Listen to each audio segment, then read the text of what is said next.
एक बार एक गांव में एक साधु रहता था जो भगवान पर बहुत विश्वास रखता था। इस बार वह साधु पेड़ के नीचे बैठा था और भगवान को याद कर रहा था। तो अचानक वहां बाढ़ आ गई।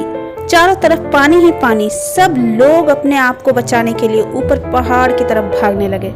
उनमें से एक आदमी ने देखा कि इस हालत में भी साधु जी भगवान की तपस्या कर रहे हैं। उसने सोचा कि ये अपने आप को बचाने के लिए कहीं जा क्यों नहीं रहे हैं। तो उसने साधु से बोला, अरे आप कहीं जा क्यों नहीं रहे हैं, आप भी मेरे साथ ऊपर पहाड़ की तरफ चलिए, नहीं तो डूब जाएंगे।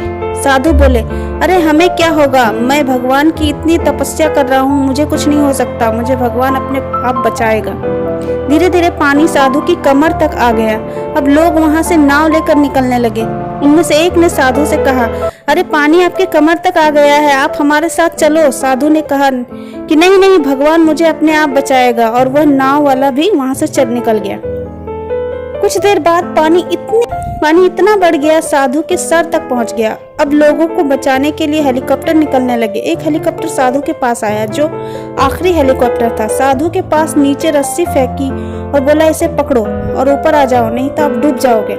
यह आखिरी हेलीकॉप्टर है और आपके पास में दूसरा कोई रास्ता नहीं है बचने के लिए। साधु ने कहा, यह रस्सी वापस ऊपर खींच लो और आप चले जाओ, मुझे भगवान के ऊपर पूरा भरोसा है, वो मुझे बचा लेगा। पानी काफी ऊपर आ गया, पेड़ डूब गया। साधु की भी डूबने से मौत हो गई।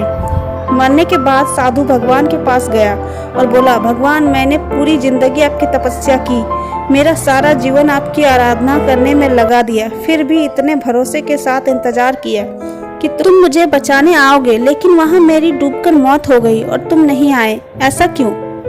भगवान बोले, मूर्ख इंसान, एक नहीं 3 बार आया था, वो तीनों बार मैं ही तो था। पहला पैदल, दूसरा नाव के साथ द्वारा और तीसरा हेलीकॉप्टर के द्वारा, लेकिन तुम मेरे एक भी अवसर को पहचान नहीं पाए। पता नहीं किसका इंतजार कर रहे थे। इस तरह से जिंदगी में हमें ऊपर वाला बहुत से मौके देता रहता है, लेकिन हम सब उस मौके को ठुकरा कर पता नहीं किस चीज के इंतजार कर रहे होते हैं कि वो होगा तभी मैं करूँगा।